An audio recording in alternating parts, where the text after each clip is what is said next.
Welcome back, ladies and gentlemen, to the International Wildcard Invitational. I am Max Atlas Anderson, joined by Christopher Papa Smithy Smith, and we're right in the middle of day 2. And man, a massive top-of-the-table clash coming at you now after that rather disappointing loss for our Oceanic team, but CIS looking fantastic. Yeah, with that result, they're now 2-2. The Chiefs joining a group of teams at 2v2, 2-2, as we see the schedule coming through. This is the standing. So 3-0 Bangkok Titans, the only undefeated team, facing off against INTZ, the only 2-1 team. As there are 3 teams. Potential for tiebreakers abound with 3 teams 2-2. Chaos Latin Gaming getting their first win earlier in the day, and Detonation Focus Me really looking for that first international win. Yeah, they really want to find that one, but you can see the 2 teams at the top of the table, Bangkok Titans and, of course, INTZ coming through from both Southeast Asia and Brazil. These teams looking very formidable, and now we'll see how they stack up against one another. Yeah, both of them already with impressive wins today. INTZ in particular, just 2 games ago. 1 game off to really just, come down from their massive win over the much fancied Besiktas, especially, of course, Revolta. His Lee Sin was incredible that game. So there's a lot of confidence abound, and both teams have a lot of reasons to look at this game and say, look, this could be a grand final preview. I said that for the Chiefs yesterday. They've really fallen away. But these 2 teams have definitely been the top performers as we started up, even though INTZ had that disappointing result against the Chiefs earlier yesterday. Yeah, and INTZ actually talking about the fact that now they've managed to get a little bit more sleep as well moving into day 2. So looking to be a little bit more competitive. And man, having so much early pressure, especially on a patch like this, really takes these teams off guard. And we'll see whether they're going to develop some strategies around that, or whether INTZ are going to be able to take this one by storm by using all of that aggression. But ladies and gentlemen, we're not wasting any time. We're hopping straight into Champion Select here, and Udia going to be banned away from the Bangkok Titans yet again today. And 007, he's impressive on that champion. Don't think we're going to see him on that one for the rest of this, as Gragas going to be taken off the board here, and Revolta not going to have that one, and Nunu as well. 007 getting a lot of focus. And look, 007X was one of those members who in our research had shown that he was a great Nunu player. After that defaulted to Jarvan and was much less convincing on that champion. We wondered, okay, in this Cinder Hulk meta, in a tank meta, if you can play Nunu, surely you can transition to something else. But if Sejuani's also taken away, 007X just hasn't shown a lot of these tank champions that he's comfortable on. That's why he's the one that's really being sought after. Revolta, he's the carry of this team, the newest member, but we already saw his Lee Sin play. They gave away Gragas, and it seemed like a calculated move because Lee Sin, a very similar champion in terms of early pressure, just ruined his day. And that might be just looking to repeat that result and attack 007X wherever possible. Yeah, and if Lee Sin has an advantage over Gragas as well, it's that early pressure, and INTZ really playing that one out beautifully. Siva is going to be the final ban away from Lloyd, which is a bit interesting, of course. Have seen a lot of Graves coming out of Lloyd so far, but Siva is the one that's going to be taken away here. Bangkok Titans now thinking about their final ban to come through here against INTZ. Maybe the LeBlanc is worth a consideration. Well, Already saw Tokas go off on that champion. Nope, Jockster is going to lose the Morgana though, and Yang doesn't waste any time, insta-locks that Hecarim. I mean, it's not the undefeated Hecarim anymore, but 7-1 still very, very impressive. Have seen only a little smattering of Hecarim. The Bangkok Titans, they're the team that has the victory against Hecarim. Will it once again be the Shen pick for Warlock? Doesn't need to commit to it just yet, but that's what he did quite confidently in their previous game today. And he certainly locked away Thresh very confidently for Moss there as well, so he's going to put that one down. Of course, they banned away the Gragas this time. Moss not going to be able to pick up that unorthodox support pick, and 007X thinking for a while about what he wants to take potentially into that jungle, or maybe even picking up another lane. It is going to be Sejuani though. She's been left up. The Bristle Rider being considered, of course, very strong on this patch. 007X, we haven't seen him on it just yet, and Pantheon would be a different one. Probably not going to be a Pantheon. Sin in some smaller scenes, but probably a little bit too aggressive in this meta. Also, Pantheon into Sejuani would be a really tough matchup. So lock away the Sejuani. You suddenly got pick potential both at level 1 with the Death Sentence and level 6 from the Glacial Prison. So a lot of synergy between the first 2 picks from Bangkok Titans. Yeah, and a lot of CC coming through as well as INTZ now to think about their second and third picks coming through here. Revolta is hovering over that Lee Sin, potentially just for some crowd reaction here, because that Lee Sin was terrifying to deal with. Tokas considering the Cassiopeia, and we'll see whether these are going to be locked in. And still with some time here to make their decisions. It's going to be something early aggression, and honestly, Exactly. Elise is only more aggressive than the Lee Sin choice. His Lee Sin mechanics are definitely on par, as we saw in the previous game. Obviously been practiced on that champion. Considering the move towards the Elise, that's a champion that the Chiefs have shown, specifically Spooks, has been playing that at a very high level. Honestly, it's a choice of basically anything to go on Piggy hunting season, or he could go completely off the reserve. Not deciding to, though, and it is going to be a fairly standard Rek'Sai to come through here. And she also very strong in that early game, able to transition late as well. And we'll see whether Revolta is going to go that Warrior enchantment or whether we are going to have the Cinderhulk Rek'Sai here as Lloyd wastes no time locking away that Graves. And G4 considering a Yasuo. We'll see what he does decide to go with, as of course Ints not yet locking away a mid lane. It might be dangerous to blind pick a Yasuo. I mean, actually flashed Lulu for a second. Surprising that Lulu is available in the 5th round of picks already. Precisely. But it seems to be one of the considerations. The Yasuo, not seeing a lot of knock-up synergy, only the Flay from the Thresh coming through. Lloyd's back on the Graves, had one game away, as you can see in the last pick on the Lucian, but has shown so much proficiency on the Graves. We're never going to forget the flash buckshot when he was able to happily use the quick draw. Who needs an animation? Just get in there and kill people, and that's the way he goes with the Graves. Yeah, flash buckshot, and then he can feel free to use that quick draw for whatever else he feels He's like. just conforming to the meta. Remember, quick draw can't be used offensively, so just flash offensively and then quick draw defensively. Yeah, exactly. And quick draw also, takes a little bit too long. Is Maokai going to be locked away here from Warlock potentially? Interesting. It's very interesting that he's actually taken the Shen into Hecarim matchup once today. He's done it in the past. Now moves over to Maokai, better in a lane swap situation, but certainly doesn't necessarily have the same global impact. Of course, not many can with the likes of Stand United to match that ability, but in a 1v1 is going to struggle. It's just interesting to see. It feels like there'll be a time when Hecarim can just disregard the Maokai and split push freely. Yeah, I'm quite confused about that Maokai pickup myself as well, because Warlock showed so much proficiency on the Shen, and sort of conceding to a Maokai seems interesting, but we'll see how it does work out, whether the Bangkok Titans have a different strategy in mind, as Tokka's thinking about taking away a LeBlanc here, and Joska with an Alistair choice, and that would be very fun, but not deciding to go there. Looks like it will be the Leona locked in, and that is a very high CC Ints lineup with a lot of early damage coming through from this LeBlanc. I mean, it's a battle of the mid-game. You got very early mid-game power spike carries like Lucian versus Graves. LeBlanc now go for the most aggressive, or most reliably aggressive assassin on patch 5.7. You got the late-game insurance of the Hecarim. Could be a Cinderhulk or a Warrior Rek'Sai. We don't know. One of those errs more towards the mid-game, more towards the late game. But I mean, there's plenty of mid-game power on the likes of Bangkok Titans. The only real strategic hole is who's going to deal with this Hecarim in a split push capacity, in a team fight capacity. They have a lot of CC, but so far only burst damage coming from Graves. How do you choose a high damage champion that lanes well against LeBlanc? That's the question that Bangkok Titans need to lock in, and they've only got 15 seconds to consider it. Yeah, G4, if anyone can get a whole lot of damage down against LeBlanc, it would be G4, and they're thinking about a Cho'Gath here.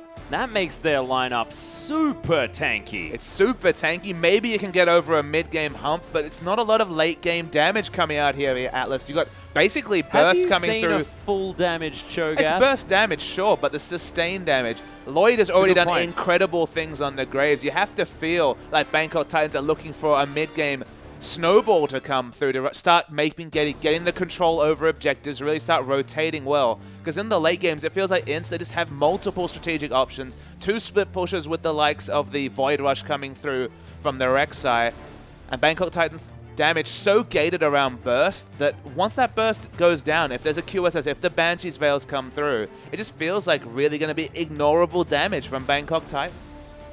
Yeah, well, we'll see whether they can make it work. Of course, if this massively tanky lineup gets ahead at any stage, you have to think the game is going to become very, very hard there for Ints, considering the fact that Bangkok Titans can just basically tower dive at will with so much extra tanky statistics. But you're exactly right. They don't look like they have all that much damage moving towards the later stages of the game. I mean, in terms of game plan here, I think Ints will do basically flashback to the Besiktas game. You've got LeBlanc and Rek'Sai, such a strong early game dueling or skirmishing duo get in the face of Cho'Gath and Sejuani. Sejuani in particular looks like a free kill when you have so much early damage and maneuverability coming through from those two champions. And Cho'Gath, especially in the early levels before he can either build up CDR or a big stack of AP, you just flash away or you dash away from his abilities. They're quite predictable. The Rupture has that cast time. In general, you can out-rotate the Cho'Gath, and sure, LeBlanc doesn't have 1v1 kill pressure on a Cho'Gath most of the time, but that Sejuani in particular already wants to be farming up to 6. Don't give her the chance. Get in her face. Already saw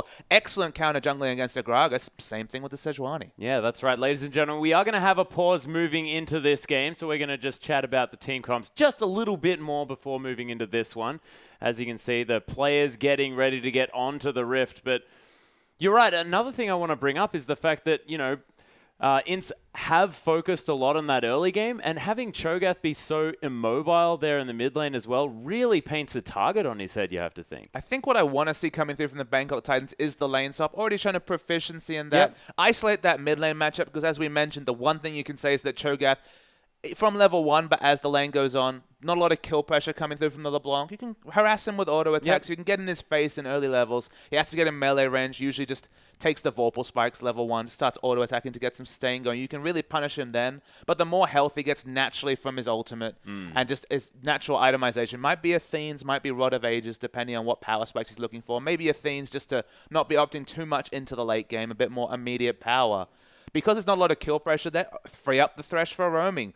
Get the Graves in a good situation to rotate with BF Sword, then looking for the 2v2. It feels like the lane swap, isolate and get the jungle follow just to make the Sejuani a bit more safe. Because if you just go for standard lanes, Revolta's already shown you don't need much introduction to go for open season on invading junglers when he has a skirmish advantage. And Rek'Sai versus Sejuani, it's basically the ideal tier 1 early game jungler versus the tier 1 late game or scaling jungler. Sejuani wants to get scaling up with the likes of the Cinderhulk, build up the health stacking. Going to be much harder when you got Sejuani and LeBlanc right in your face. Well, we'll see how it works as, ladies and gentlemen, we are on to the Rift. INTZ taking on the Bangkok Titans. Our top of the table clash moving forward here, and we'll see where the Bangkok Titans are going to take their first loss here in the International Wildcard Invitational. And so far, looks to be a relatively defensive start for both teams. And on the other side, INTZ, they want to go 3-1. They would then be the top-ranked team because, of course, they would have a better head-to-head than the only other 3-1 team, which at that point would be the Bangkok Titans. You know, a lot of questions raised after losing their first game on the Rift against the Chiefs. There's a lot to play for both these teams. 4-0, Bangkok Titans realistically will be about 1 win away from having an 100% chance of going through to the knockout stages. Yeah, and to have that already this sort of early on in the stage is just ridiculous, but we'll see whether they can do it. Sort of the runner-up team to come through from the Southeast Asian region. And they are at the top of the table, looking fantastic, undefeated thus far. We'll see whether INTZ is the team that's going to be able to bring it to them, as Mikau and Joska looking to start here on the Krugs. And it is going to be Revolta hanging around the red buff. We'll see whether he's going to tunnel under there and actually start off at those Krugs, or whether he's going for a red start, and we're going to have a slight experience advantage here on the bottom side for our INTZ lineup. A surprise that does look like standard lanes are going to break out Atlas. They're not going to make the Hecarim accountable for his lack of flash start. Maokai only really going to be able to split farm in that lane. They are going to have a situation where Sejuani can be invaded by LeBlanc if she pushes in, or just by the Rek'Sai, who have a natural skirmish advantage in early levels. To me, it's dangerous to go for the standard lanes. It feels like they play best around the lane swap coming through due to the Bangkok Titans, but they never went for any early invades. We didn't see any early warding, so this is the result. We get purely standard lanes. At least on paper, looks like that does help the Brazilian team here. Purely standard lanes, but of course the INTZ lineup will have a slight experience advantage. Only a couple of creeps need to be taken before that level 2 is going to be hit. And for a Leona, that is terrifying as things may explode here on the bottom side. There's level 2 Zenith Blade immediately followed up by that stun coming through as Lloyd getting taken down very, very low. Joska, though, nice follow-up damage from the Bangkok Titans. They do answer back nicely. It's still an optimal trade, though, Atlas. Of course, Leona going to have more potions. They're going in again. Yeah, that is another Zenith Blade to land. Shield of Daybreak there as well, as Lloyd gets a little bit of damage back, but not too many more times that Joska can do that, running out of the potions. Yeah, what a crazy punishing lane already from INTZ. Got that quick level 2, not respecting the experience advantage that the INTZ had already built up and getting punished. And Revolta, he was all over the map in their game earlier today, and he's peeking around mid to see what he can get done. Yeah, is going to be answered here by 007X, who also had a lot of presence early, even on the Nunu that he was playing earlier on today. Not necessarily with a whole lot of kill potential, but definitely presenting himself a little bit more than other Sejuanis would. Of course, you go down very, very low on that first clear. Surprisingly, Rek'Sai hasn't picked up level 3 yet, hasn't got a blue buff, can of course go over to her own blue buff at this point, just sneaking around, seeing what's to happen. They just want to get onto this Cho'Gath as quickly as possible. Yeah, Tokka's actually here in the mid lane looking for the knock-up. There's the flash to come through from G4. There's the Rupture, doesn't do anything, and first blood to Revolta.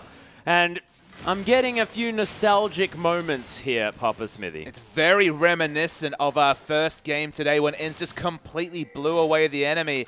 Rek'Sai, the aggressive flash over the Rupture to get the auto attacks and knew the damage. Speaking of damage, nice play though. Yeah, another Shield of Daybreak to come through as Joska very, very close to that turret. Macau, he's going to get exhausted as he flashes forward. The heal to come through from Lloyd as the Leona left on her own as Moss not with a lot of mana coming down. It is going to be a kill in the top lane and the bottom lane as Lloyd falls. They do answer with the Thresh kill onto Leona, but having a kill on your AD carry and your enemy AD carry dead, definitely going well. And I don't know how Yang picked up that one. A solo kill on the top lane, of course, has the combat summoner, doesn't have smite, has the ignite. But that's crazy. No kill credit to any junglers.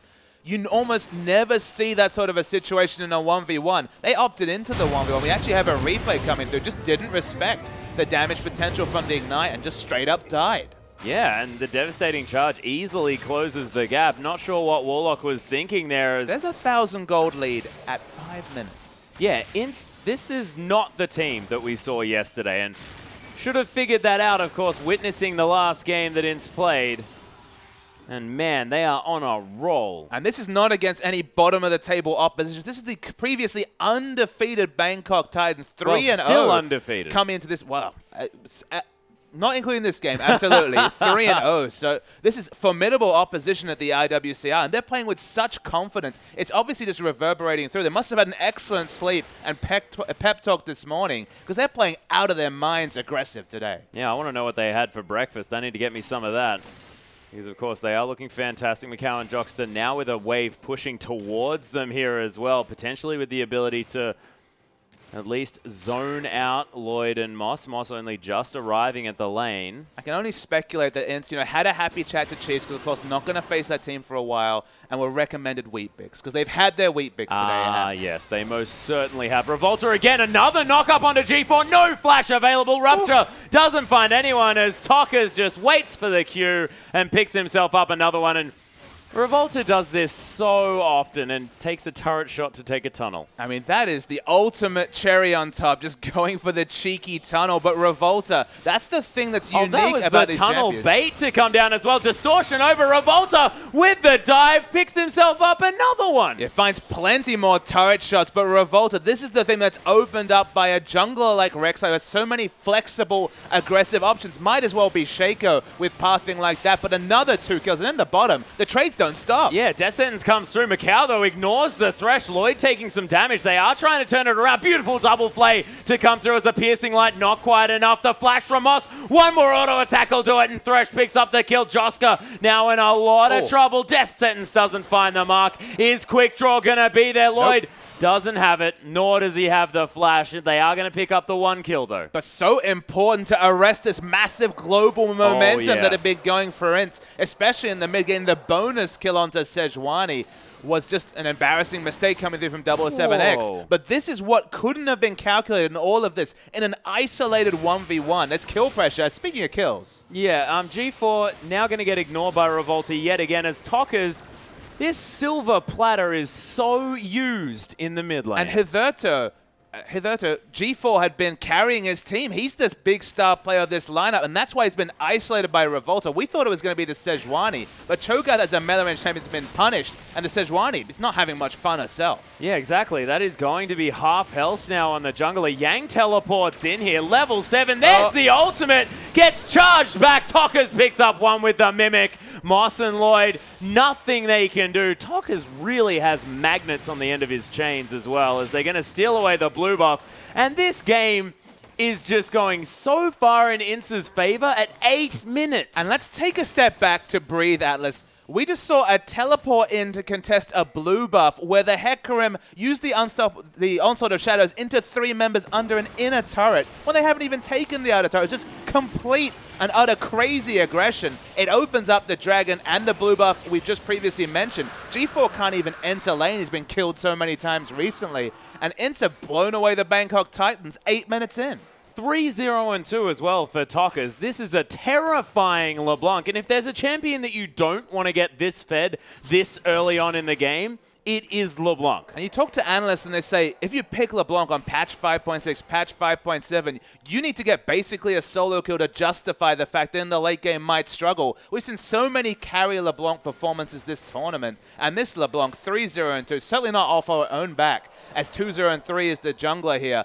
Revolta, after a good night's sleep, is just jungling out of his mind this tournament. Yeah, going for the warrior enchant here as well, so really wanting to keep up the skirmish and making sure that INTZ are going to have that mid-game power spike with damage that they're looking for. I mean, surprisingly, back again. Not G4 has his flash back up. Revolta is going to bait out the teleport as Warlock comes through. Revolta actually flashing out of the way of that rupture, really respecting the Bangkok Titans. It's worth noting, though, that despite the 7-2 kills, despite the fact that it feels like a landslide victory for INTZ already, we can't proclaim anything because the gold lead's not there, and in general, the CS values from Bangkok Titans are keeping them in this game. They're very competitive against an enemy that's winning multiple lanes. The solo lane up top has been the one where Yang has already got a 1v1 kill against the Maokai, but they're staying competitive, and that at least gives them hope coming into the mid-game. Yeah, both of these top laners actually using their teleports at different times in order to try and affect this map and help out their team. In fact, G4 getting saved by Warlock and Yang diving an inner turret in the bottom lane for a kill. So both of them successful to different degrees. Relative success is all we can talk about in this game. Of course, the teleport for no kill credit is on some level a waste of a summoner. Cannot match the teleport from Hecarim, so opens up Dragon Pressure coming soon. Tokas already has a Snowball Athenes against just a Negatron Cloak from G4, and that's maybe the starkest example of the advantages that INTZ's crazy aggression has opened them up.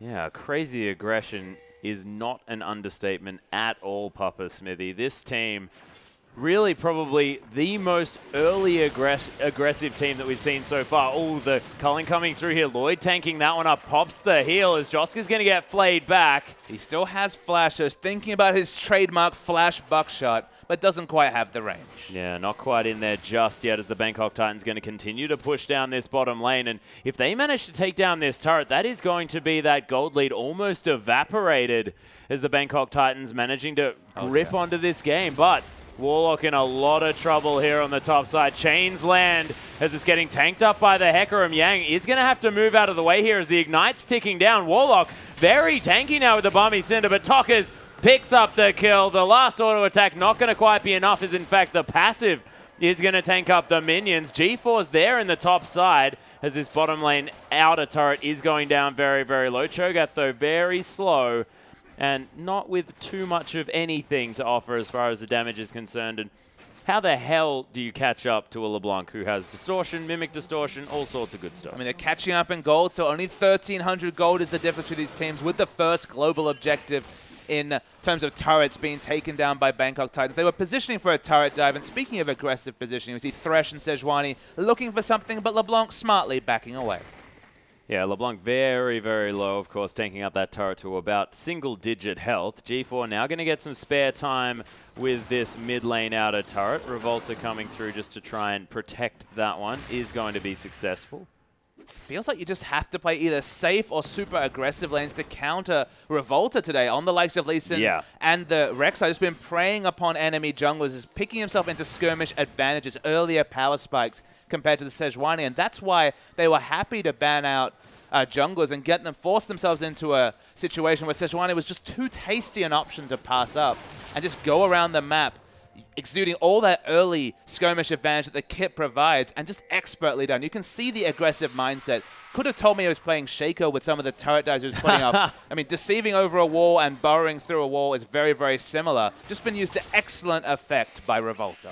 Yeah, it's fantastic. And we've already mentioned the fact that 007 does favor these tank junglers. You may think that this sort of matchup of teams just generally not going in favor here of the Bangkok Titans. And Tockers and Revolta, the gank squad, heading towards this top side. Ignite already down. The chains are going to land the snare underneath the turret. Warlock thinks that, you know, this should be a safe location. Tockers again going to tank this one up. And INTZ, they're diving relentlessly. 9-2 now, but Bangkok Titans with a nice rotation down mid. They are going to be able to take down this outer turret, and they do have a stranglehold on these structures on the map so far in the game. They're not stopping. Well, that's the rotational play they've gone for here, Atlas. Maybe INTZ have got too bloodthirsty because they're not picking up big objectives from their kills. Only the blue buff and dragon to show for their crazy aggression. And 9-2 is negated by the 2 turrets going down. And it's only 800 gold in what has been the most bloodthirsty game we've seen in recent memory. Yeah, Moss actually looking for a death sentence over the wall there as Revolta's going to come through and notice that his Raptors are gone. Yang is going to try and eke back that gold advantage that INTZ had from earlier on by taking down the outer turret in the top side of the map. He's going to head back to base, maybe finish that Sheen off as well. May need to, you know, sell one of his consumables that he does have there in his back pocket. Is going to do so, and we'll see what he does buy. Sheen does come through as the combo comes down onto Lloyd.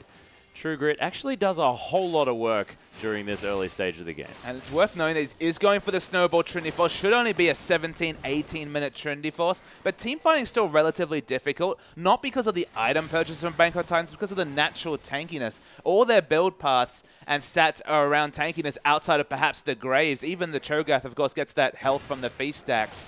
They're all pretty tanky, so the Hecarim, if he can't land the perfect ultimate, might be picked off early. It's a warrior enchant coming through from the Rek'Sai, and still very quick in starting up the Dragon. Sejuani on the other side of the map, so it should be completely uncontested.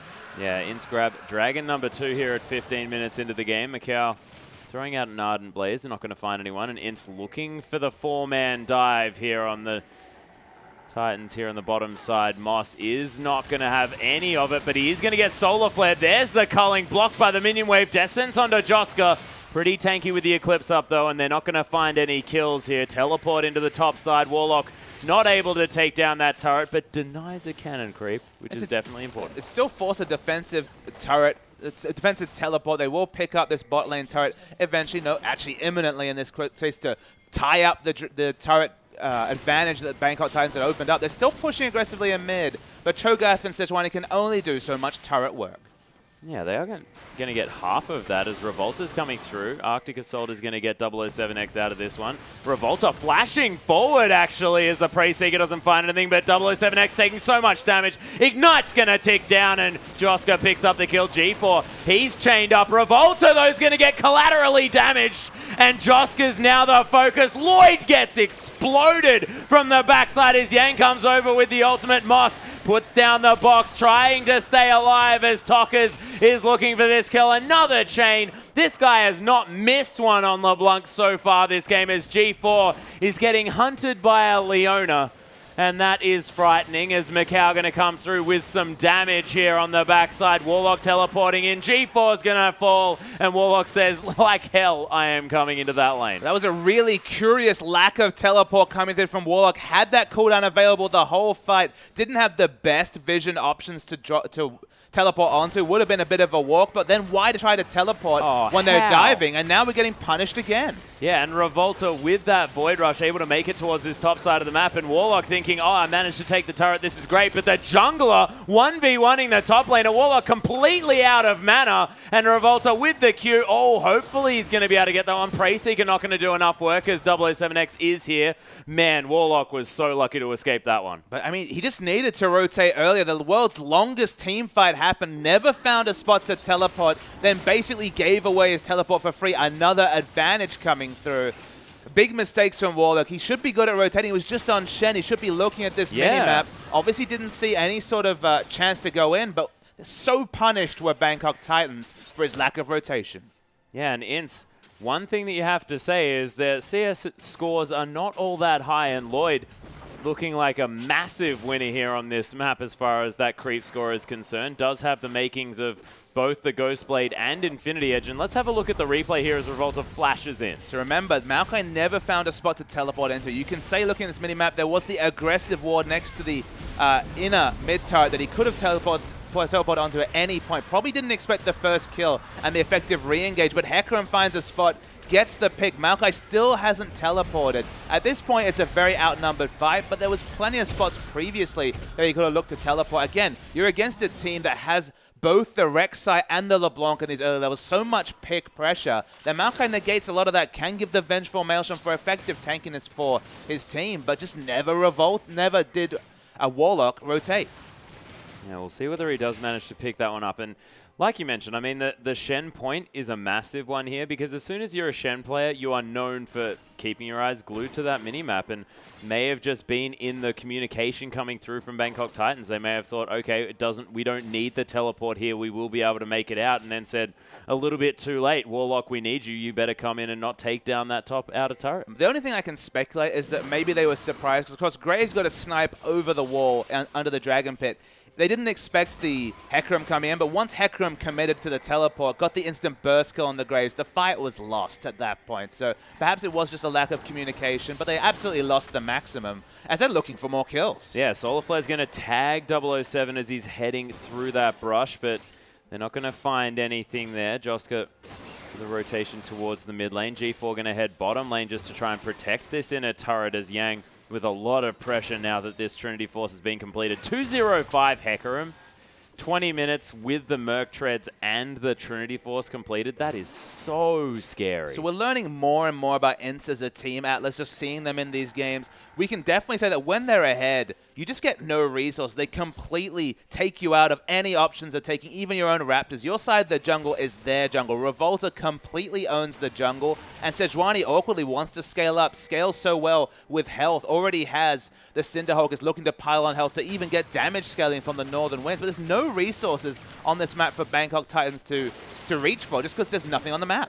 Yeah, and Macau actually trading with Lloyd here does run out of mana, as he has the Infinity Edge, was looking for some crits. Oh, Yang comes around for the flank. There's the Ignite with the fadeaway. Picks up the kill. Doesn't even have to commit the ultimate. Yeah, and meanwhile, on the backside, it's going to be LeBlanc picking up the support player, Moss. Nothing he could do to the burst damage, as Macau does have a bit of his mana back now. Joska, oh my goodness, the Wombo combo comes through, and Macau just gets destroyed. Revolta tries to run away, has no idea what just happened as Tockers lands another chain. No surprises there. There's the mimicked one as well. Gonna stop 007 from coming through, but cannot dodge away from the rupture. There's the ultimate to come down. I believe the rupture, sorry, to come through, and Tockers can't escape as Revolta looks to try and back. G4 coming through here as he's not going anywhere, and G4 picks up the kill. Yang just heads back down towards that bottom side. He's gonna be able to take down the inner turret. But Bangkok Titans, that was exactly the team fight that they needed. And especially because they were getting huge bounties. LeBlanc giving 500 gold away. The levels that had already come through from all the skirmishing previously being equalized to a large degree. And the gold lead once again gets a little bit lower. Bangkok Titans hoping to pick up the dragon. The Sejuani is rotating. It's only Yang. Of course, this is not a teleport smite Hecarim, but looking for the optimistic steal. Yeah, they're going for it, of course. Ward in the back of the pit here for INTZ. Look at that devastating charge. So much damage. The ult a little bit whipped there, but piercing light goes straight through Lloyd, and he's going to die. 007 now over the wall, burning down. He's going to survive this one for now, as Warlock completely out of mana. He's the focus by INTZ. Death sentence doesn't quite land there, as the Eid is going to, most definitely by Joska. Zenith Blade going to come through there, and that's going to lock that kill down. Yeah, they're looking for more people. Thresh is trying to run away, but Moss is caught between lots and lots of enemies. Yeah, Death Sentence going to come through, but there's the Zenith Blade yet again. Joska going to be flayed back. Yang just takes a drive-by past the inner turret. G4 not going to find anything, and INTZ are just playing with their food this game. INTZ just have so much mobility, and that's the big issue here, is that you mentioned the fact of, will the immobile Cho'Gath be punished? And he's been punished from, what, level 2, level 3? No end. The game is being played around a mid lane Cho'Gath as if he was a Nasus farming happily in the top lane. He's the mid laner, but with his not unreliable skill shots, with his lack of mobility, he's just been able to contribute basically nothing apart from that sick wombo a couple of minutes ago. Yeah, and of course, when you do have Glacial Prison and Rupture available, I mean, that's a lot of CC to come through, not to mention the fact that you can Feral Scream onto them as well for all of that silence, plus the burst damage, which when you do have the makings of either how many Luden's times Echo can you or, recreate that sick wombo? It came Well, off, it know. was great. They got 4 kills, they got bounties. It's just in these more unorganized skirmishes, when they've already got a ward disadvantage, when the minion waves are being consistently well prepped, and this is INTZ, who even in their loss against the Chiefs had excellent side wave control, you wonder how many times can they line up those amazing wombos as Yang wants to get the kill onto the Graves. You can see his mindset. He's already confident pretty enough optimistic to go for these things, but when you've got those items, and those items are completely... Goodness, that's absurd. At 23 minutes, that's an absurd amount of gold for a Hecarim. Yeah, that's out of control. I didn't even notice that. Was that an outright Frozen Heart purchase? The scary thing is, yes. Oh my goodness, that is so frightening. As Revolta's going to steal away the red buff here as well. Look, they own this jungle. They've got so many wards. Just look at the items, though. It's Infinity Edge, Static Shift Boots 2 against a Youmuu's Ghostblade, basically an emergency Youmuu's coming through from Lloyd once he committed to the Brutalizer. They're trying to clear waves. Look, they'll keep this turret up, but for how long with how smart INTZ's rotations have been? Huge minion wave pushing in bot, Yang pushing mid. He's already got the Trinity Force, and they'll just keep pushing in at every opportunity. Yeah, and this pony loves running past these towers as Joska takes so much damage, gets eaten by G4. Bangkok Titans picking up a kill for themselves. But it doesn't even relieve pressure. Yeah, it doesn't, as the inner turret's going to fall down in the mid lane. Yang taking a bit of damage. Here's Warlock, very, very tanky. Lloyd, though, is going to get exploded. Revolta picks up credit for that kill. 4-2 and 6 now on the Rek'Sai. Warlock and 007X did manage to at least stem the aggression here in the mid side as Revolta's going to clear out some vision. Might need to hightail it out of there as the chain's going to land again. Moss burning down. He's going to die. G4 going to get knocked up by that Umbaro. Tokka's looking for his cooldowns to come back off cooldown. My goodness, G4 with a beautiful flash there to come through as Yang is going to close the gap onto the Cho'Gath. Warlock going to get rampaged on as well, and 007X wants to join his friends in the Death Chamber as the ace comes through for a couple of seconds. Graves does respawn, but man, INTZ just tearing this map apart. Yeah, it took INTZ a day of rest, but they've finally woken up to be the top team they've been claimed to be, and they're not done. Yeah, there's the flash into the Umbaro again. Graves, what? That was silly, the burst damage coming through. And that's a Warrior Enchant Rek'Sai. All the other sources of damage. Going to get hooked there, but Moss, you're just giving him a gap closer as the damage continues. Yeah, that was a death sentence on the wrong side of the death sentence, if that makes sense. Of course, sentencing himself to a little bit of death there. They're going to lose the inhibitor, and Moss in the end is going to survive after not deciding to pursue that hook. And I guess the only thing we can take away, the only trend we can see, if we compare the loss they suffered against the Chiefs to the future games, you could say maybe it's the fatigue, but let's look at the more tangible thing.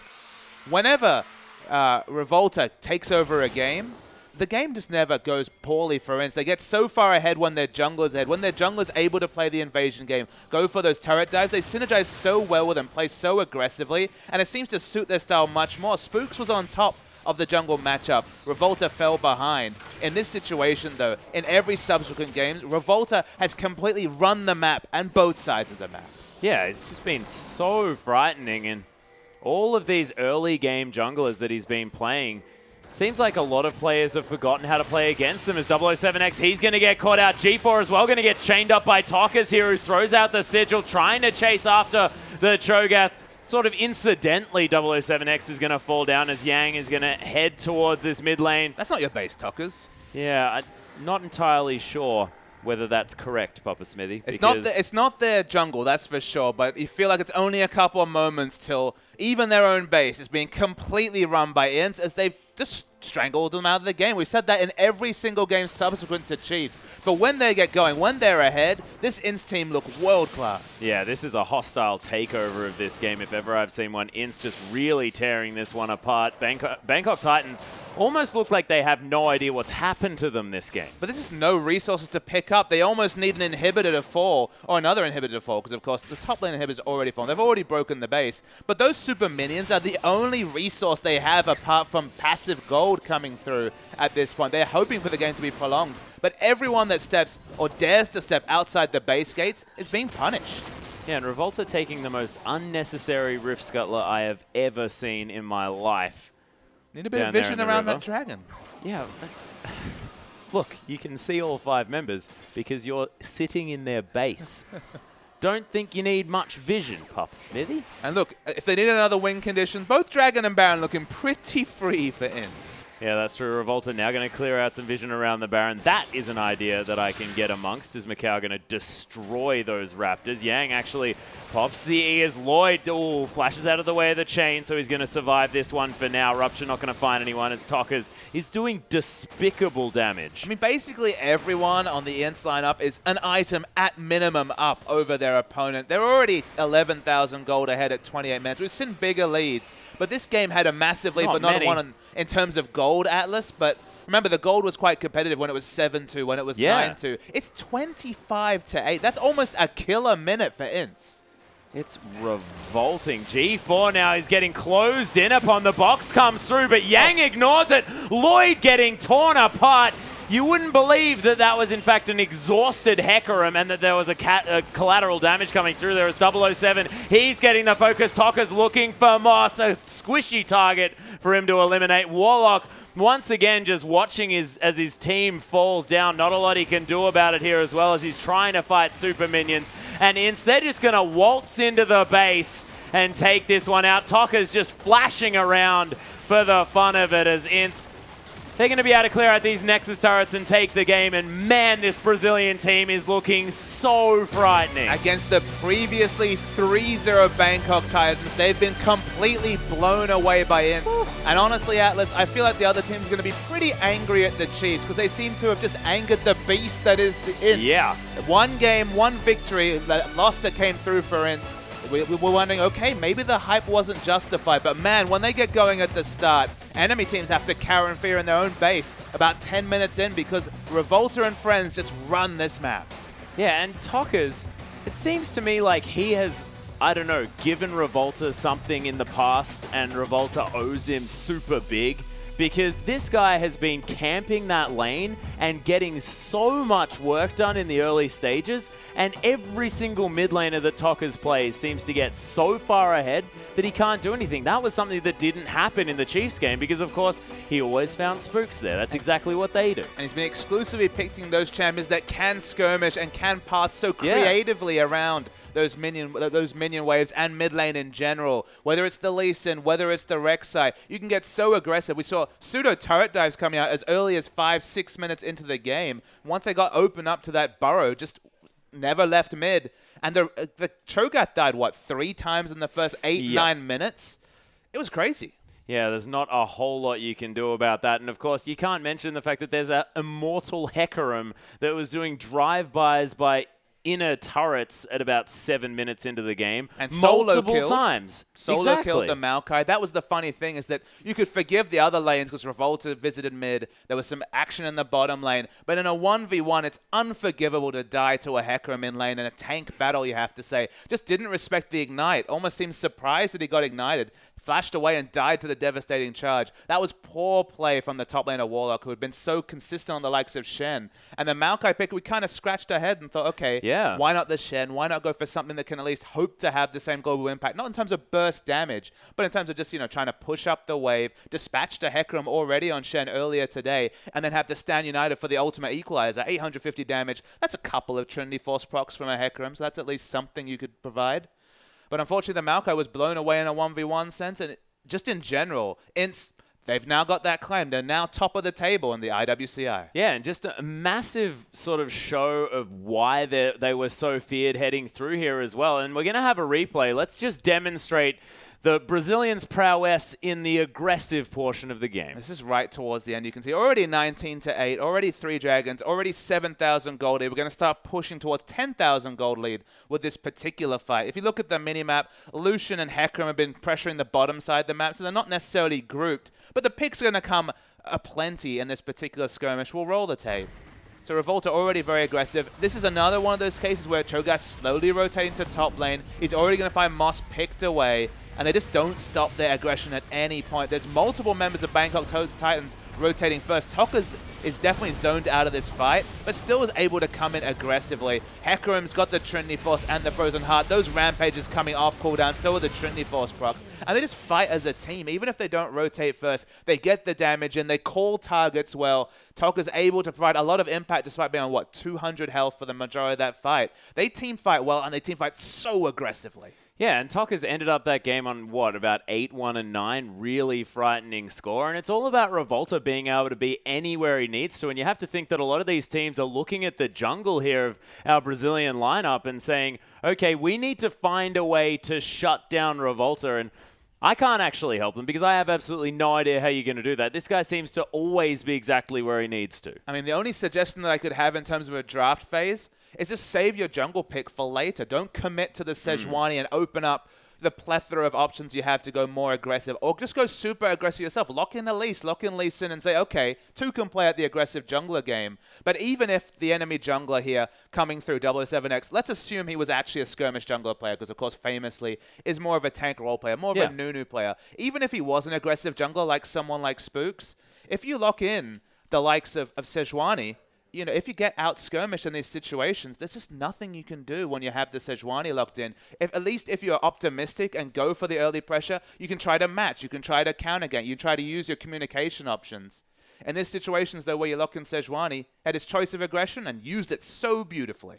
Yeah, and do you think that, you know, say the Chiefs, they do have a little bit more of an early jungling style. They have access to the Elise here as well that Spooks does like to pick up. Do you think a lot of these other teams might need to be looking at more of these sort of early stage junglers in order to combat this? Is it sort of you have to fight fire with fire in this circumstance, or can you sort of opt for a different playstyle and work on it that way? I think the jungle follow that we were talking about, the 2v1 would have opened up more of these options. We already noted that with the Maokai, forcing the Hecarim into a 1v2, forcing a jungle follow where they actually had CC in lanes. Maokai obviously level 2, a very strong ganking force with 2 types of CC. Maybe that can negate the natural advantage that Revolta had. And if you look over at someone like LGD, who will be fighting in the finals of the LPL on this weekend, he moved with the meta, moved towards tank champions, and they could neutralize a lot of damage threats just because they rotate around it, they ward very well, they communicate very well, and that's the issue. But I think we have an interview. You beat the 2 favorite teams in a row.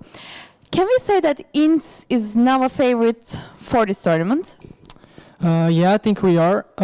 Yesterday we were supposed to show that, but since we were very tired from the trip and we had to do some stuff with Riot, we couldn't show it. So now I think I can say yes.